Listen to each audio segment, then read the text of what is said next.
gente. Boa noite.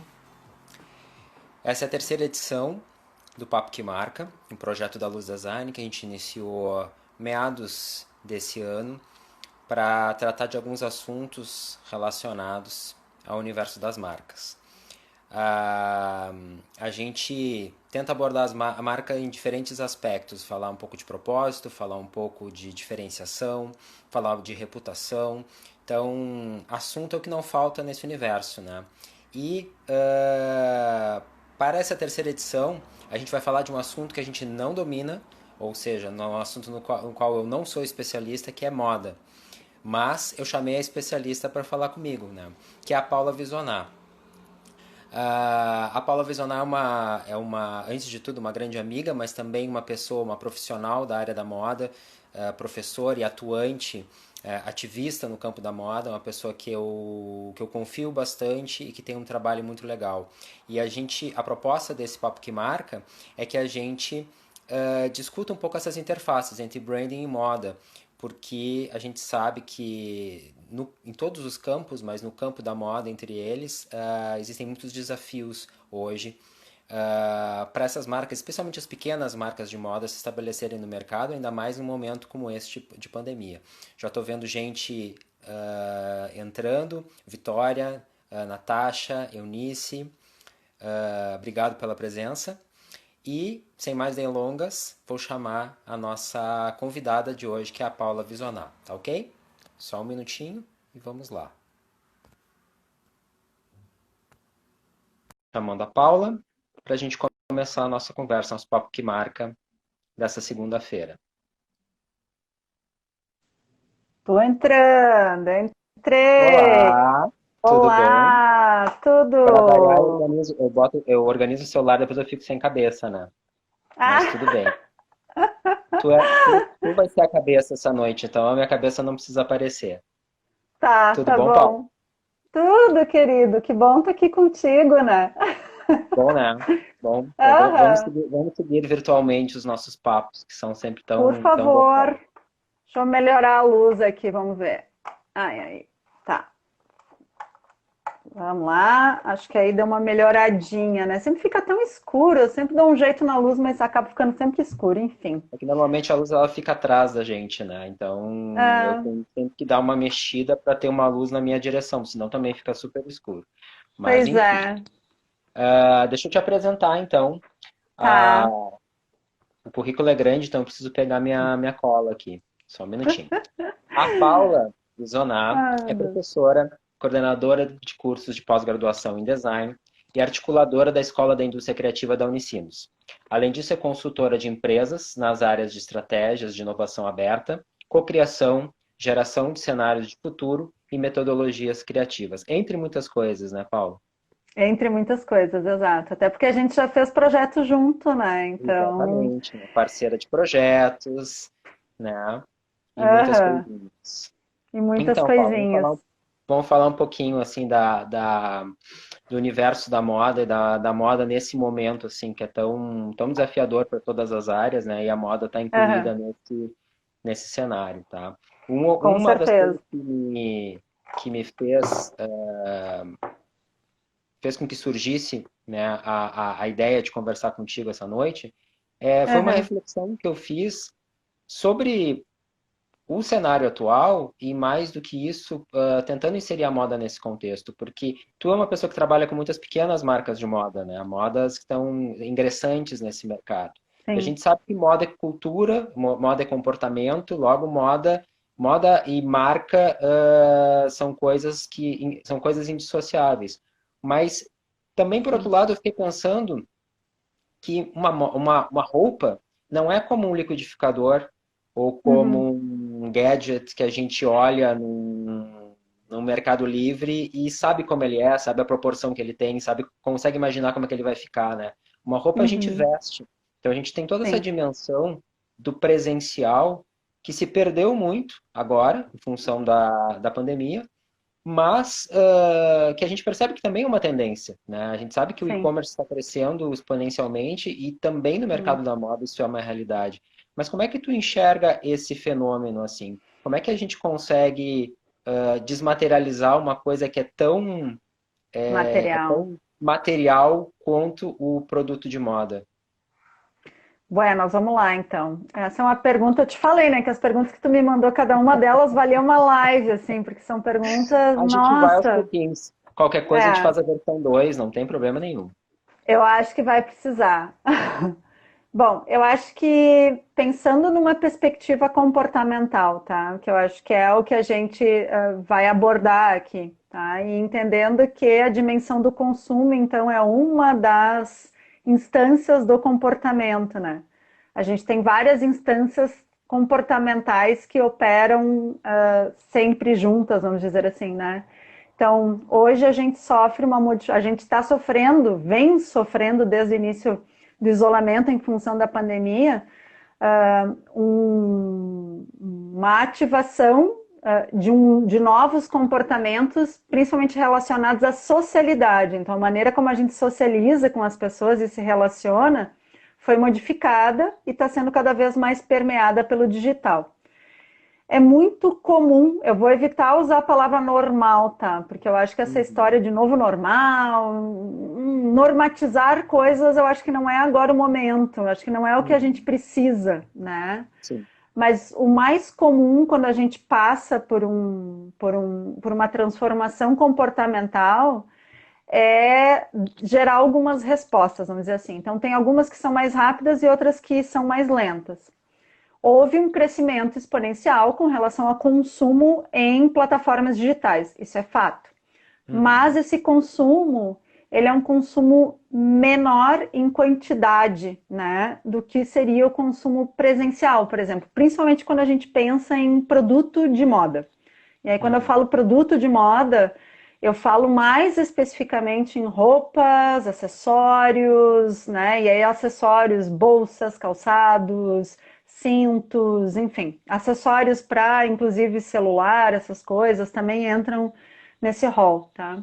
O que que acaba acontecendo? Sim, aumentou o consumo em e-commerce, mas ao invés da pessoa consumir, talvez, enfim, uma peça de roupa que vai lhe custar R$ 500, ela vai preferir por consumir algo que tem um valor menor, até pelo fato dela não poder estar experimentando isso.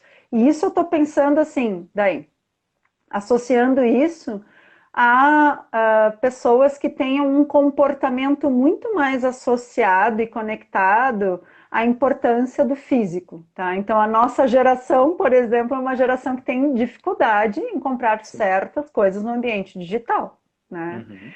Já a geração mais nova, tanto os tais dos millennials como a geração Z, principalmente a Z, que já nasce num ambiente permeado pelo digital, consome, já tem o seu comportamento, né, assim, muito bem arraigado, vamos dizer assim, a questão do consumo em plataformas digitais, tá? Só que esse consumo, ele é um consumo muito menor em termos de quantidade, né? Então, é um consumo que são peças que têm preços mais baixos, durabilidade às vezes menor também, né, em alguns casos. Mas E isso em em função do outros, poder aquisitivo ou em função de uma característica em geracional? função de uma característica geracional, não é em função do poder aquisitivo necessariamente. Isso pensando em um aspecto. Por outro lado, principalmente a geração Z é uma geração muito ligada e muito conectada ao propósito, ao aspecto da sustentabilidade, à importância, né, das marcas terem, não só prometerem alguma coisa, mas de fato apresentarem isso. Só que o consumo desse tipo de manifestação, vamos dizer assim, ele se dá muito mais em função da comunicação, então é um consumo muito mais ligado a imagens, vídeos, a publicidade das marcas do que ao produto em si, entende? Então, o que acaba acontecendo mais ou menos é assim: a geração mais jovem consome tudo aquilo que tem a ver com comunicação, difunde isso e acaba difundindo as marcas, então, e a imagem de marca, para que o produto daquela marca seja consumido por outras gerações, né? Então, por pessoas que Uhum. talvez tenham até um poder aquisitivo maior e o entendimento também do que comprar, né, em função do seu cotidiano, enfim, para consumir peças, né, ou objetos que têm um valor maior, tá? Então isso já começa a modificar muito a maneira como as coisas acabam acontecendo. Isso tem um impacto muito profundo na moda, e principalmente quando a gente pensa moda, que é essa que eu venho trabalhando muito nos últimos tempos, que é muito conectada à autoralidade, então a pequenos empreendedores, a marcas que estão se inserindo agora no mercado, que têm uma proposta e se diferenciam por algum aspecto, que buscam ou trabalhar com materiais que sejam mais sustentáveis, ou usar técnicas ancestrais para justamente a partir dessas técnicas diferenciarem o seu produto, né? Então essas marcas, elas estão passando por um momento muito mais, já era complexo, e agora com o agravamento da epidemia e também, né, do isolamento, por um momento muito mais complexo, porque para elas poderem chegar até o consumidor que de fato vai consumir o seu produto, porque geralmente é um produto mais caro, porque ele não é feito em larga escala, ele é feito em pequena escala, né? E trabalha muito mais uma dimensão de exclusividade assim do produto, de não ter muitas peças, utilizando técnicas diferentes ou materiais que sejam mais responsáveis e tal, ela vai ter, essa marca vai acabar tendo um preço mais alto, né? Então ela não se torna tão competitiva. Ao mesmo tempo, ela é a marca que é mais amada e mais comentada, vamos dizer assim, justamente por aqueles que acabam difundindo os valores que essa marca busca comunicar. Então a gente meio que está numa coisa meio não, super paradoxal, né? Então, assim, Sim. em termos de imagem de marca e aí quando eu falo imagem, não é só, e tu sabe, né, que eu tô falando sobre isso, não é só a questão do logo da marca, mas Sim. imagem, os valores, os princípios, o que é essa marca, a sua razão de existir, né, afinal de contas. Em termos de imagem de marca, as marcas autorais, elas tendem a ter um capital social maior, mas não um capital financeiro para poder até retroalimentar cada vez mais esse capital social, entende? Uhum. Então fica, é uma sinuca muito difícil, assim, né? Uhum.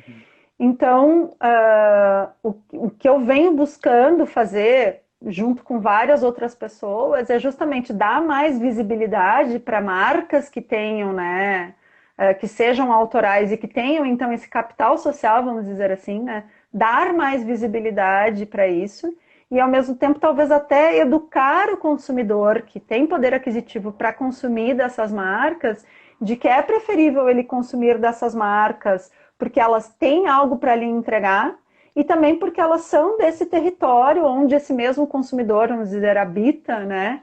E que, portanto, esse investimento vai acabar voltando para ele de alguma maneira, né? Uhum. Então, tentando educar e construir uma lógica para as pessoas poderem perceber isso, porque isso também é algo que as pessoas não percebem tanto, né? Sim.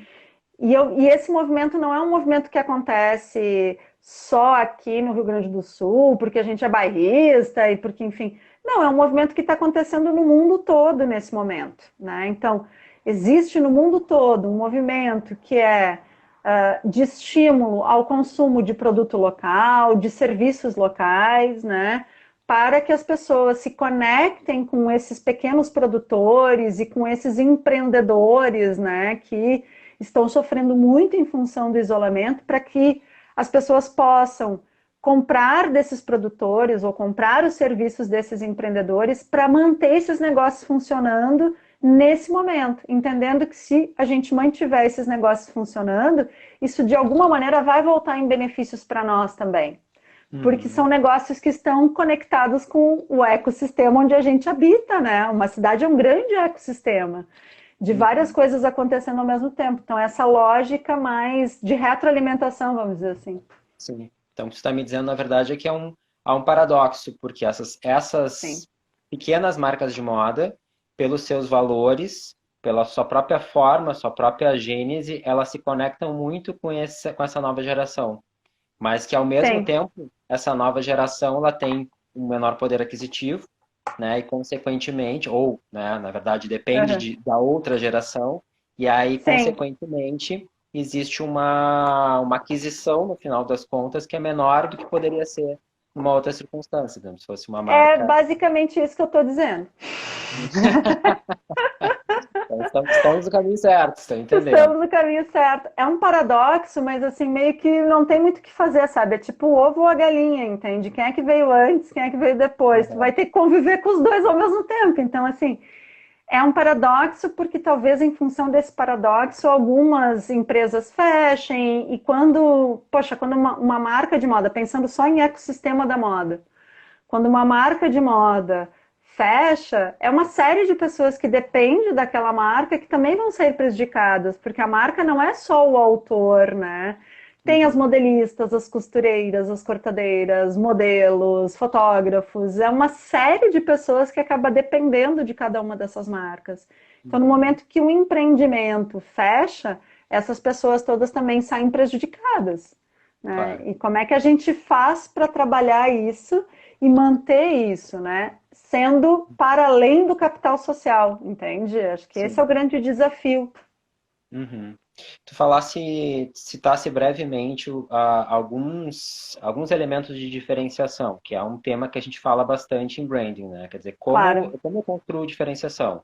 Então, na área da moda, obviamente, o material pode ser um elemento de diferenciação, né? O modo de uhum. fabricação pode ser um elemento de diferenciação. E em alguns casos, eu estou lembrando de uma marca assim que eu descobri acho que foi no ano passado, e que eu adorei, porque eu pesquisei ela e adorei ela, que é a Clandestina, aquela marca de Cuba, Sim. que é Uhum. uma marca que tem um terroir, quer dizer, ela trabalha numa lógica muito semelhante à da indústria vinícola, né, ou de bebidas Sim. em geral, né, aquela coisa de marcar um determinado território e carregar suas características, né. Sim.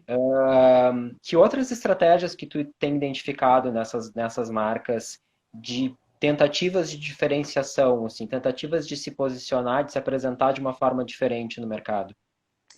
Bom, então, uma coisa que eu vejo que é muito comum, assim, é justamente a utilização de técnicas que são artesanais, mas que eu prefiro, talvez até pelo preconceito que o artesanal no Brasil tem, tá? Não que eu não ache que artesanato é uma coisa bacana, porque eu acho que artesanato é uma coisa incrível. Eu acho Certeza. que o brasileiro tem um preconceito para com o produto gerado por meio de técnicas artesanais, né? Isso é fato. Então, a maior parte das marcas acaba utilizando algum tipo de técnica ancestral, né, para se diferenciar, tá? Vou pegar algumas marcas que eu sei que fazem isso. Tem uma que eu adoro, que é de acessórios, que chama Preta Cor Biju, tá? A Dani, que é a Daniela, que é a autora, né? A pessoa por trás da marca, ela é negra, né? E ela então se utiliza de uma técnica ancestral dos seus antepassados africanos, né? De nós, tá? Para construir os seus acessórios. Então ela trabalha com essa técnica. Então só aí a Legal. gente já tem assim uma coisa, toda uma história, sabe? Que não é o Uhum. storytelling construído, Uhum. é o storytelling real, assim, né? Uhum. E além disso, ela também agora começou a usar tingimento a partir de insumos naturais, né? Então, além dela utilizar essa técnica de nós, né, e que pode ser usada de diferentes maneiras para dar resultados totalmente diferentes, ela também está utilizando técnicas de tingimento, diferentes, assim, né? Então, principalmente usando insumos naturais. Ela trabalha com uma matéria-prima que é o cordão de algodão, né? Então ele absorve muito os tingimentos naturais, né? E aí ela descobriu, né? E olha que bacana isso, porque eu acho que isso tem muito a ver com justamente o que você me perguntou. Ela foi, então, muito em função de tudo que aconteceu, do isolamento, da pandemia e tal, essas coisas todas, ela começou cada vez mais a falar a respeito das técnicas que ela utiliza, então, dos processos. Quando a gente fala sobre moda autoral, ou quando a gente fala sobre produto autoral, a gente vai acabar falando muito sobre processos e sobre pessoas, sabe? Porque aquilo que acaba fazendo com que as marcas tenham alguma coisa diferente, vão acabar sendo processos, né? E é por isso que a gente fala tanto em transparência, sustentabilidade, uma série de coisas, justamente porque os processos passam a ser mais conhecidos, e se eu tenho os processos, eu vou ter as pessoas que estão por trás disso também. Isso cada vez mais tem chamado a atenção. Ela começou a falar mais sobre isso, começou a falar mais no Instagram e acabou também falando mais sobre isso no blog. Ela tem um blog, né, ligado à marca e tal, ela começou a falar mais sobre isso. E ela disse assim que, nossa, daí ela conseguiu muito mais seguidores, mais pessoas também buscando conhecer o que ela faz, né? Então, assim, o exemplo da marca e da maneira como a Daniela começou a se utilizar dessas técnicas para falar a respeito do que ela faz, de como ela faz, do porquê que ela faz, né? Fez com que a marca dela passasse a ser conhecida para além do produto, passasse a ser conhecida também em função dos conteúdos, então, do conhecimento que essa marca está, vamos dizer assim, não só criando, né, mas também está, assim, difundindo, né, que faz com que as pessoas se conectem com isso. Então, esse é um caminho que eu acho que é muito legal, falar sobre processos e pessoas, tá? Mas existem também outros caminhos, né? Um caminho muito interessante, para além assim vamos dizer, das regras tradicionais de marketing e tal, né? É a gente também buscar construir, né? Maneiras de conectar coisas, né? Então, uma marca produz, sei lá, tem uma marca que faz parte até do movimento, né? Que faz pijama, que é a Bendito, né? Que faz pijamas muito legais, assim, pijamas que a gente pode usar na rua. Só pro pessoal que não Que não conhece entender sabe, o né? que é o movimento. Então, gente, o movimento que eu estou falando aqui é um movimento que eu estou fazendo parte, que é o Somos Mag, que é Somos Moda Autoral Gaúcha, tá? Então, assim, no Instagram, @somos.mag. Sigam a gente lá, por favor, que quanto mais seguidores a gente tiver, mais o Instagram entende que a gente é legal, tá? É um movimento coletivo, colaborativo, sem fins lucrativos. Agora é um movimento no sentido de conectar marcas autorais gaúchas para que essas marcas pudessem, se ligando, né, entre elas, assim, encontrar mecanismos de enfrentamento à crise que se estabeleceu em função do isolamento, da quarentena, de tudo que a gente está vivendo por conta do Covid, né? Da pandemia do Covid-19, tá? Então, sigam a gente lá, por favor, tem várias marcas legais, né? Então, o que eu vejo que algumas marcas acabam fazendo também é criando, assim, uma espécie de collabs também, né? Eu faço... Estava falando dessa marca Bendito que faz pijamas e que faz pijamas incríveis, tá? A Bendito, de repente, faz pijamas incríveis e aí tem uma outra marca que é a 2B. E a 2B trabalha muito com roupas super casuais para o cotidiano, baseadas no conforto. É tudo muito confortável, solto, amplo, né? Então, daqui a pouco, nenhuma nem a outra tem uma técnica ancestral, alguma coisa assim, como é o caso da Preta Cor, que daí já tem, né, toda essa questão da técnica e tal. Mas por essa pegada do conforto, elas podem criar, né, um tipo de produto e um tipo de conteúdo que vai fazer as pessoas perceberem que ambas marcas são interessantes, né? Que elas estão, para além do conforto, elas também trabalham com outros princípios, com outros valores, entende? Então, esse tipo também de estratégia é muito legal, né? Se conectar a outras marcas ou a outros negócios que tenham a ver contigo, né? Mas que tenham a Sim, ver eles contigo em habitam o mesmo essência. território, né? Elas habitam o Exato. mesmo território, de repente elas têm momentos de consumo diferentes, mas elas também elas estão no mesmo lugar. Então faz todo Exato. sentido elas se juntarem, né? Elas se conectarem, né? Então, por conta disso, assim, eu acho que tem algumas coisas bem legais também acontecendo. Porque daí acaba sendo também aquela collab para além da collab, sabe? Porque collab é um termo que ficou muito assim, tipo, eu vou fazer uma collab. Aí junta um nome com o outro e era isso. E não tem nenhum tipo de Sim, conexão em essência, né? sim, Então, no sim. caso, assim, o que eu vejo que começa a acontecer é uma conexão mais em essência. Tipo, a gente existe por quê? A gente existe porque a gente é uma marca que é desse território, mas a gente quer levar para as pessoas tal coisa. O nosso valor é Uhum. esse. Então vamos nos conectar porque esse valor nos relaciona. Esse valor, né, Sim. essa base conceitual, então nos relaciona.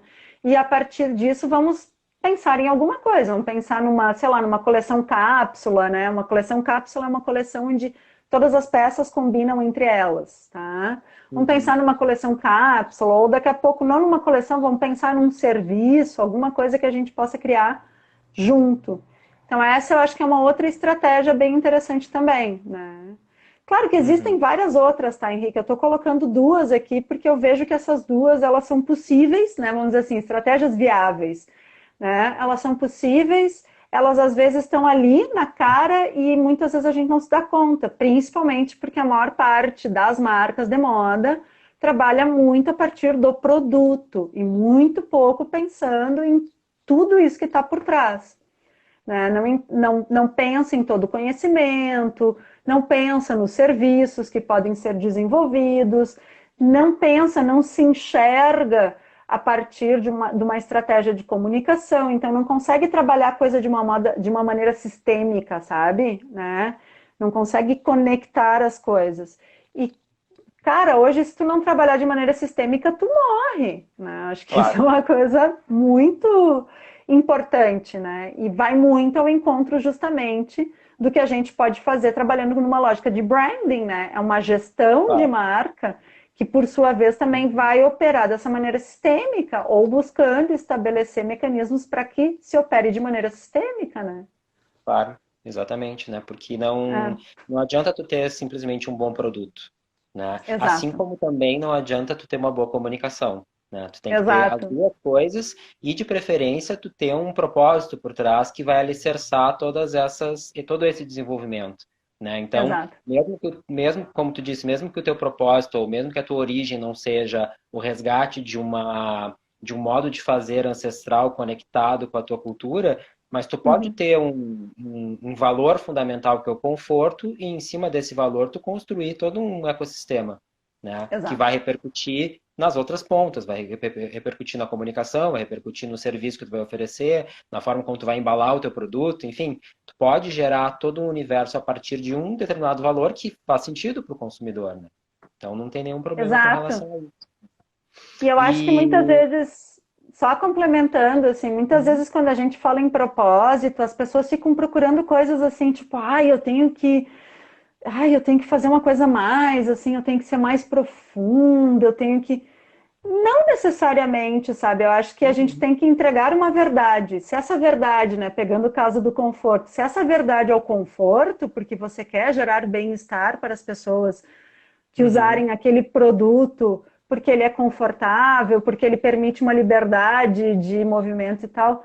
Beleza, essa é a verdade que tu tem que entregar, mas isso tem que Tá aí o, justamente tá aí o Crocs que não nos deixa mentir, né? o Crocs que não nos deixa Não é? mentir. Que, tipo, muita gente falando, ai meu Deus, que coisa horrível e tal. E as pessoas, eu conheço pessoas que Uhum. abraçaram o Crocs como uma. Que difundiam Crocs, assim, que davam Crocs de presente, porque descobriram aquilo, aquilo era Como uma maravilhoso. Né? filosofia de vida, assim, né? Crocs Exato. passou a ser uma filosofia de vida. O Mas é, modo Crocs de ser, assim. sim. Mas outra coisa que está totalmente conectada com o que tu falasses agora, e eu acho que é uma Uhum. preocupação mesmo dessa nova geração, né? Da geração Z, já não digo nem da Y, que já não é tão nova assim, né? Não, Mas assim, a questão da reputação, né, Paula? sim. Faz algum tempo, eu acredito que foi no final dos 90, mas talvez tu possa me corrigir, que começou a surgir esse grande questionamento da indústria de moda, né?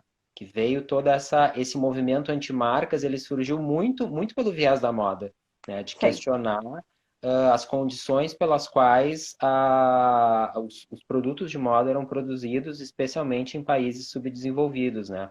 E eu acho Sim. que isso se tornou hoje uma condição muito importante e pela qual, especialmente muitas marcas mainstream são altamente questionadas. E a gente tem situações assim recentes, como da Sim. Zara e de outras marcas aqui no Brasil também, né? Uhum. Esse viés da reputação, tu acredita que é um valor assim importante, né, que essa nova geração procura? Elas se ligam nessas histórias, né, e Sim. nesses bastidores das marcas de moda?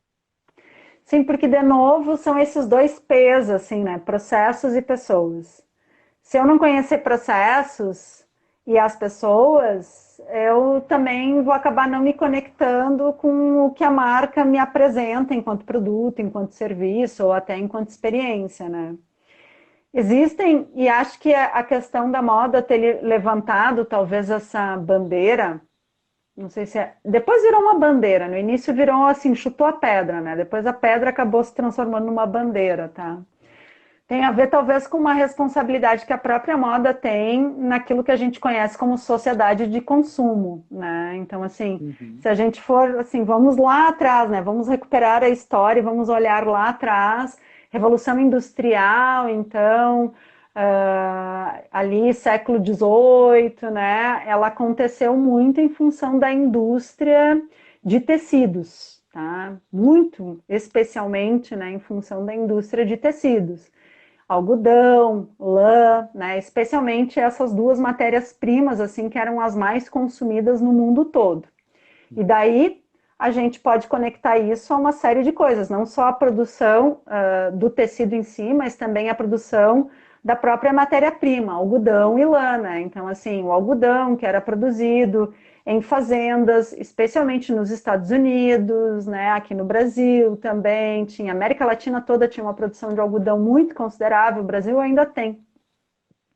E a gente, inclusive, lidera hoje em dia a produção de algodão naturalmente tingido, que é uma frente super interessante, assim, de produzir um impacto menor em termos de recursos naturais a serem utilizados, né, e impacto no meio ambiente, tá?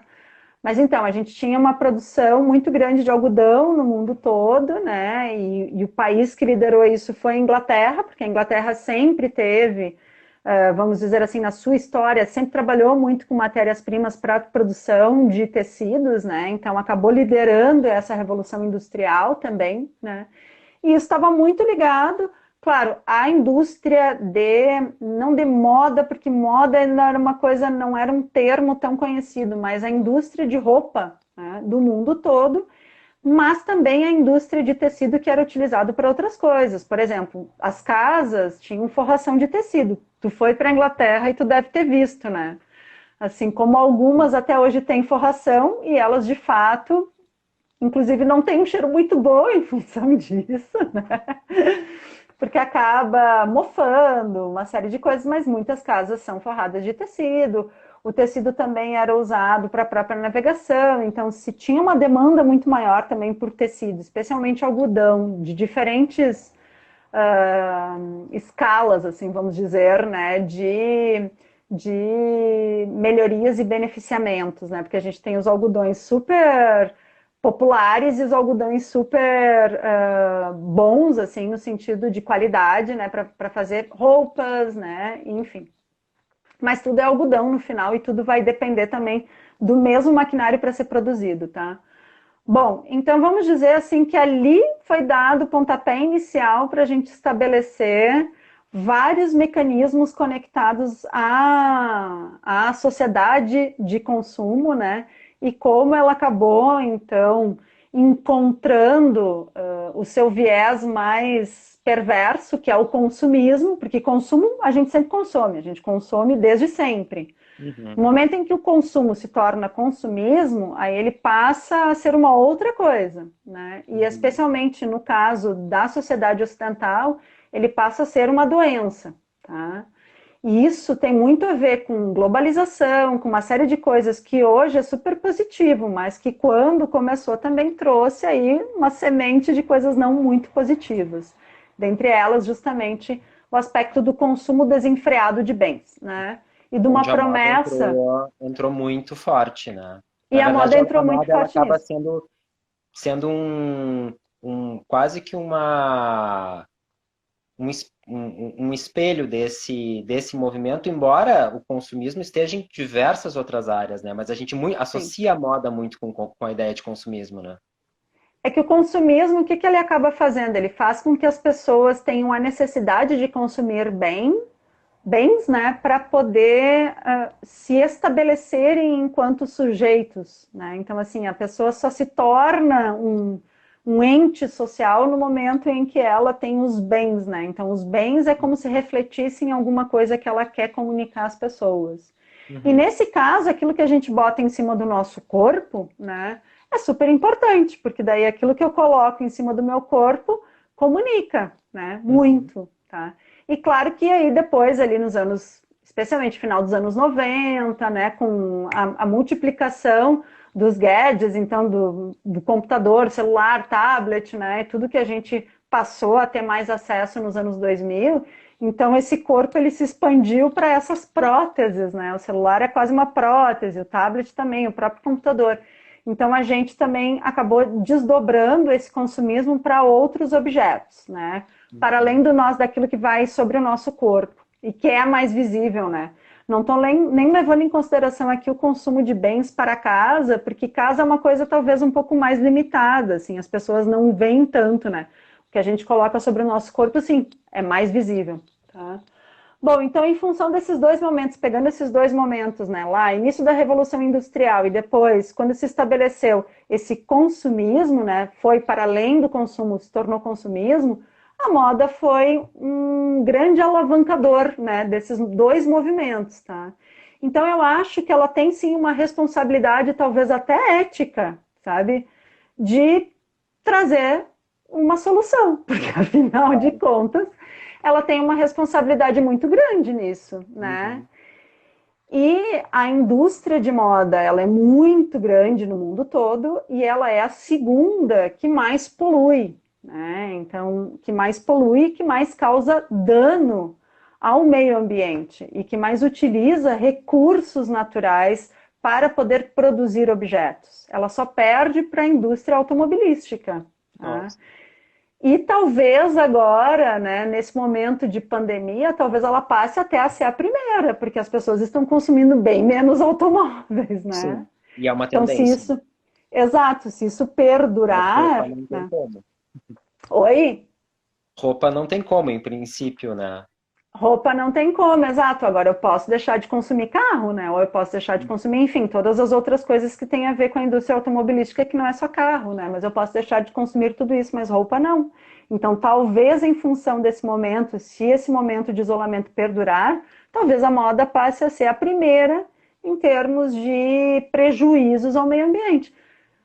Eu não vejo, cara, não vejo um outro estímulo maior para a gente ter uma responsabilidade de mudar toda essa cena que está estabelecida, sabe? A gente tem uma responsabilidade não só com as gerações atuais, mas com as gerações futuras. É real isso, é um compromisso que a moda tem cada vez mais assumido. Claro que ainda é um movimento de formiguinha, ou seja, muitas pessoas falam, mas isso não é ainda, né, uma realidade, então é uma tendência, né, pensando em difusão, né, de ações, então, numa questão mais comportamental, isso ainda é uma tendência, mas cresce justamente porque a gente tem uma geração mais jovem que cobra isso, né, e cobra isso porque ela percebeu que ela não vai ter planeta, né, então, assim, eles não vão ter onde viver, eles não vão ter como, né? Enfim, eles não vão ter como ganhar suas vidas, eles não vão ter como existir, né? Então eles querem e cobram que seja feito alguma coisa para que eles possam garantir a existência deles, assim como a gente consegue garantir a nossa existência, assim como as gerações anteriores também conseguiram garantir a existência, né? Então Uhum. eu acho que sim, a moda tem essa responsabilidade de trazer respostas, ela tem que trazer respostas porque Uhum. ela foi também responsável por estabelecer o cenário ruim que está aí. E aí a gente tem algumas iniciativas muito legais, né? Eu estava lembrando do último artigo que eu escrevi, que também foi o resultado da live, da última live com a Daniela Nunes, falando um pouquinho da Uhum. Patagônia, né? Porque a Patagônia ela tem uma postura muito legal, assim, de inclusive induzir o seu cliente a não comprar o seu produto a menos que necessite, né? E aí Sim. toda uma questão assim de reuso do produto, de ter Uhum. uma loja virtual de produtos usados que as pessoas podem adquirir. Então, de ampliar essa consciência na cabeça das pessoas, de pensar assim, sim, nós somos uma marca de moda em última instância, né? A gente precisa sobreviver, mas tu também não precisa comprar toda a nossa coleção a cada vez que a gente lança, né? Tu pode comprar o que realmente tu necessita né? Uhum. E não fazer uma compra simplesmente por impulso, simplesmente pela cor ou porque tu gostou, sendo que tu já tem no teu armário um monte, né? Então, esse movimento que a própria marca induz é um movimento muito, muito positivo e muito conectado, né, com essa geração. Eu creio que sim, é super conectado e ao mesmo tempo, assim, isso que tu falou da reutilização, né, que a Patagônia já faz super bem e outras marcas começam a fazer agora também. Isso também está conectado com essas respostas que a moda pode gerar, sabe? Tu vai lembrar dela, lembra da Raquel Carrilho, que foi nossa aluna Claro, no design? querida, Uma queridona. queridona. Então, sabe que a Raquel voltou, né, para Moçambique.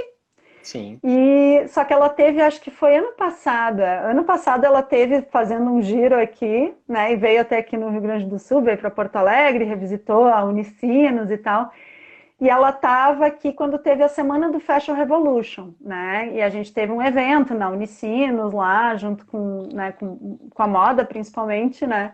Mas tinha também pessoal do design falando sobre algumas questões relacionadas ao Fashion Revolution, então um movimento conectado ao Fashion Revolution, né? E a semana ali no finalzinho de abril. E ela estava lá assistindo o evento, e daí, num determinado momento, a gente começou a falar sobre descarte, né? E sobre como algumas marcas estavam tentando lidar com o descarte, porque descarte não é só o descarte no caso do corte, né? A marca vai lá, faz uma planificação, vamos dizer, de Uhum. peças, e daí vai colocar isso no corte, e daí tem o descarte do corte de matéria-prima. Esse é um descarte. Mas tem outro descarte que é o estoque, as peças que sobram, sabe? Esse é outro descarte. E isso tem um volume gigante e absurdo no mundo, principalmente, claro, ligado à produção em massa. Então, daí a gente fala muito em fast fashion, e independente se é cadeias de fast fashion, é tudo aquilo que está ligado ao que é fast fashion. Tá? Uhum.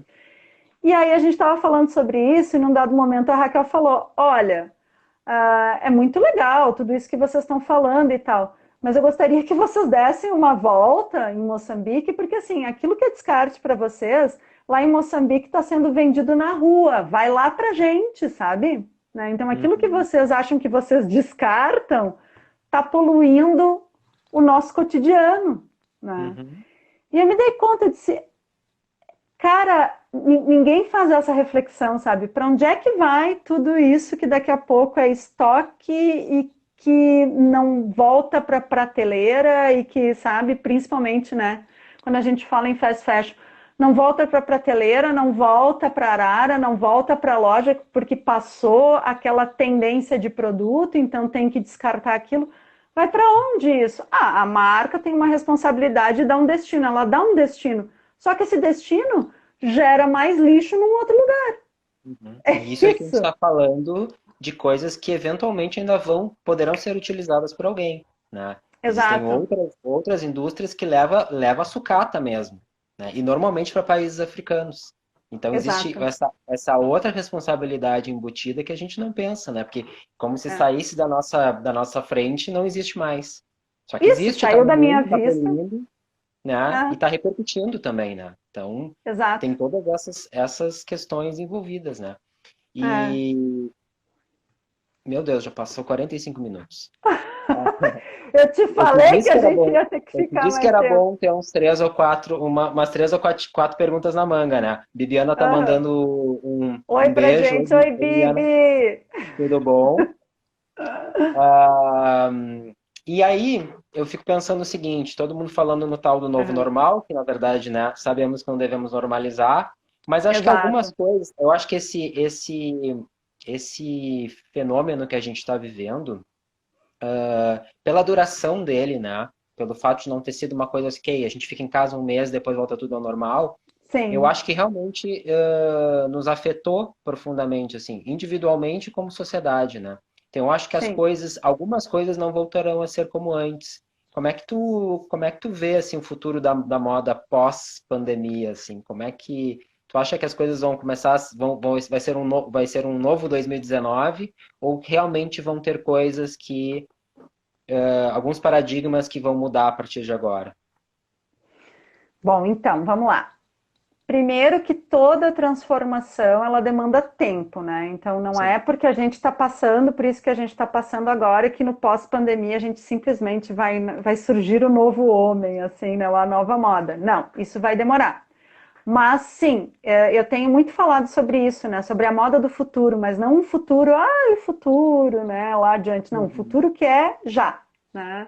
Futuro possível. Ah, isso, um futuro que é tipo 2021, entende? Né? E esse futuro, 2021, eu já vejo ele diferente e me utilizo já de alguns exemplos legais, assim, de pessoas que estão na ponta, né? Puxando uma outra maneira das coisas acontecerem, tá? Então, primeira coisa, no caso da moda. A moda é uma grande indústria que movimenta bilhões no mundo todo, tá? É lógico que essa indústria vai querer manter as suas lógicas de funcionamento. E uma dessas lógicas super importantes são as semanas de moda. Então, os calendários de semana de moda no mundo, tá? Uhum. Mas, em função até da segurança, né, e do bem-estar das pessoas, muitas marcas estão se negando a participar de semanas de moda que vão acontecer agora em setembro, outubro, por exemplo, na Europa e nos Estados Unidos, tá? Uhum. Alegando justamente que é um novo momento e que a gente precisa pensar a coisa para além daquilo que já estava estabelecido, tá? Então a Uhum. gente começa a ver um movimento das marcas questionando, né, esses calendários estabelecidos. E aí, quando eu falo em semanas de moda, as pessoas pensam, mas tem duas. Não, gente, não tem duas. O calendário de moda, principalmente moda internacional, né, Europa, Estados Unidos, até a Ásia também, são 5 semanas, porque tem a semana de pré-outono, inverno, a semana outono-inverno, a semana de pré-primavera-verão, a semana primavera-verão. E no meio disso tem a resort, a semana resort, que é focada só em coleção férias, tá? Isso na Europa, principalmente, é muito comum, né? Então, assim, um cara que cada vez mais eu tenho e fala e faz, tá? Que é o Alessandro Michele, que é da Gucci, diretor criativo da Gucci. Ele deu uma Uhum. declaração na Vogue esses tempos, que estava, né? A Vogue estava justamente assim trazendo a fala de algumas pessoas relacionadas a se iam participar ou não das semanas de moda. Ele comentou: olha, a gente não quer mais fazer 5 semanas, a gente não quer mais participar, a gente talvez não tenha mais nem coleção, sabe? A gente já não tem, já Uau. não faz mais feminino e masculino, já é tudo misturado. E talvez no futuro a gente não tenha mais nem coleção. Isso para mim é a moda do pós-pandemia, tu entendeu? Porque aí a Uhum. gente já tem indícios de caminhos que eu acho que vão ser cada vez mais percorridos. E principalmente se a Uhum. gente começar a olhar para muitas pesquisas que estão sendo feitas em termos de materiais. Falando assim, materiais, porque a moda depende muito de matéria-prima, né? E matéria-prima que seja. A gente tem verão e inverno, tem coleção de verão e inverno, porque a gente tem uma questão climática, né? Eu tenho que ter uma roupa que seja mais aberta para usar no verão e uma roupa que seja mais fechada e me proteja mais para usar no inverno. Mas se eu tiver materiais que garantam um conforto térmico, será que eu vou precisar ter mesmo moda primavera, verão e outono e inverno? Entende? Ainda Então mais tem. em um país como o Brasil, onde é tudo muito parecido, né? Às vezes eu vejo uma Exato. roupa, coleção inverno, eu digo, opa, mas inverno é da onde? Não, é o inverno de Bagé, né? É um inverno, é um inverno de Taparica, porque, Isso, né, pensando o Brasil, claro, não como Rio Grande do Sul, né? Pensando o Brasil como país continental tropical, a variação é mínima, né? Então, às vezes, exato. assim, é quase uma forçação de barra tu ter duas coleções num país onde a variação de temperatura é tão pequena, né? Ah, e hoje tu vai ter tipologias de produto, se a gente pegar calçado, sabe? Bota de cano alto não vende do sul para cima, no máximo até sudeste, São Paulo. Dali para cima não vende, entendeu? Por quê? Porque as pessoas não vão usar bota de cano Sim. alto num calor de 30 graus, não faz sentido isso, né? Uhum. Então tem algumas tipologias de produto que funcionam em determinados territórios e outros não, né? Então, eu realmente acredito nisso, e daí eu vou basear muito essa minha fala na Susana Salkin, que é uma socióloga argentina que eu gosto muito, e que escreveu há muito tempo um livro chamado A Morte da Moda.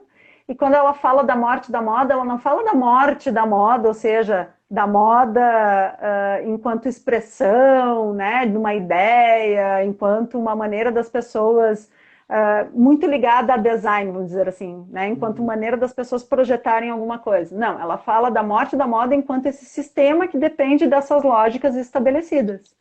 Ela diz que essa moda iria morrer em 2008. 2008, ela escreveu esse livro, ela disse isso lá em 2008. E hoje a gente começa a ver que, de fato, essas lógicas estabelecidas pela grande indústria passam por um questionamento, né? Seja porque as pessoas influentes nesse meio, como é o caso da Alessandra Michele, não encontram mais sentido nisso, ou seja porque a gente tem frentes de pesquisa que vão garantir que isso aconteça, que é o caso da pesquisa em materiais.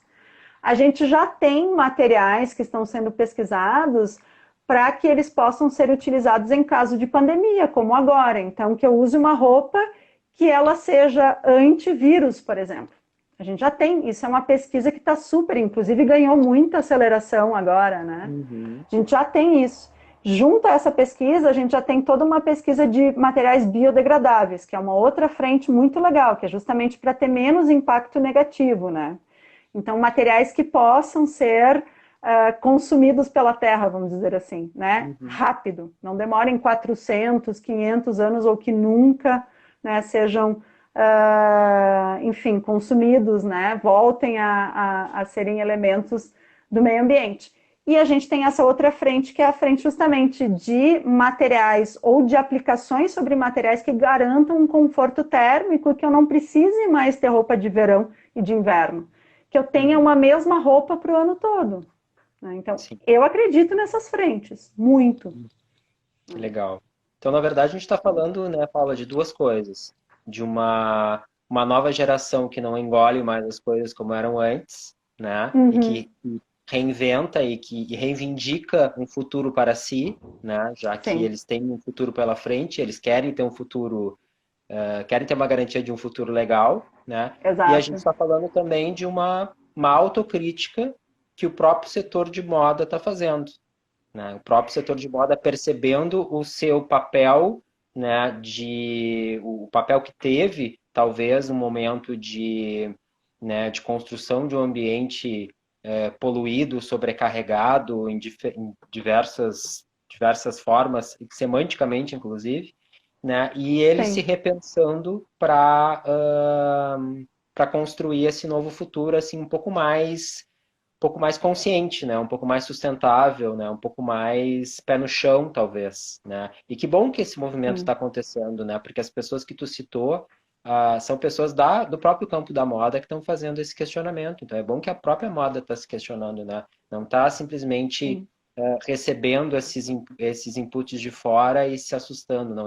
A própria moda está fazendo esse movimento para se repensar, para se reinventar. E tomara que isso tenha continuidade, né? Tomara que isso...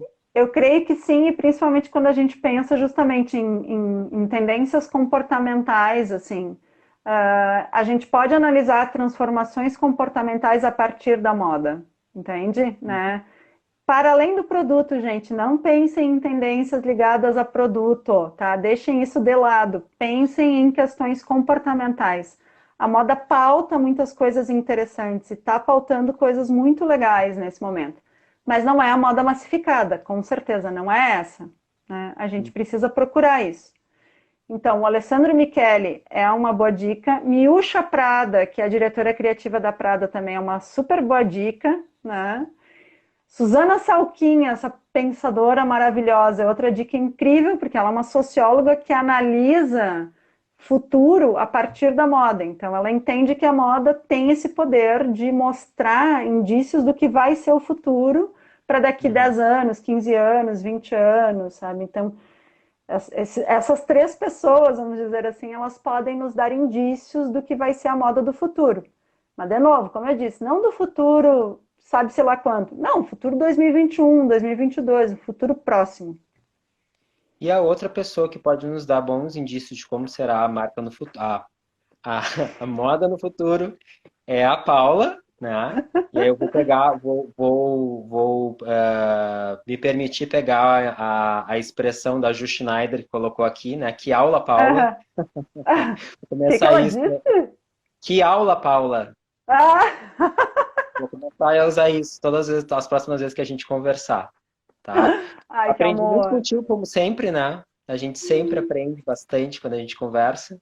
E foi super bom. E achei muito legal, assim, me mostrou muitas coisas muitos vieses da moda que eu, por não ser do campo, eu não estava tão próximo, mas que eu vou passar a observar, porque eu gosto muito dessa área também, eu acho super bacana. Sim. E eu aprendi a respeitar muito, e muito pelas nossas conversas também, né? Enxergar ela, enxergar a moda em todas as suas dimensões. Então, te agradeço imensamente por ter aceitado o convite para o nosso Papo que Marca. Imagina, eu que te agradeço, né? Apesar de ser meu amigo e tudo, né? A gente já se conheceu há muito tempo, mas estar aqui para mim, nossa, é super bacana, assim, é tipo, meu Deus, que incrível, eu estou fazendo parte desse projeto também, uau! Claro que sim, né, querida? E também Tá? porque eu te admiro horrores, né? Então, tá aqui o momento rasgação de seda também. Vou fazer coraçãozinho agora. Agora eu vou ter que fazer, né? Agora azar. Então tá.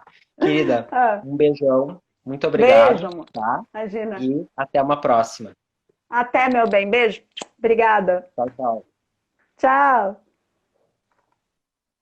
Gente, então, essa foi a terceira edição do Papo que Marca. Queria agradecer a todo mundo que participou, meus ex-alunos, família, pessoal da moda que eu vi bastante por aí, colegas de trabalho também. E se vocês quiserem assistir essa live, ela vai estar disponível no nosso perfil do Instagram da Luz Design assim que a gente terminar, tá? Então, em breve vai estar a live toda disponível. Beijos para todo mundo, Tânia, Miriam, Eunice, Bibiana, Vinícius, todo mundo que participou. E aguardem, em breve a gente vai ter a quarta edição do Papo que Marca aqui no perfil da Luz Design.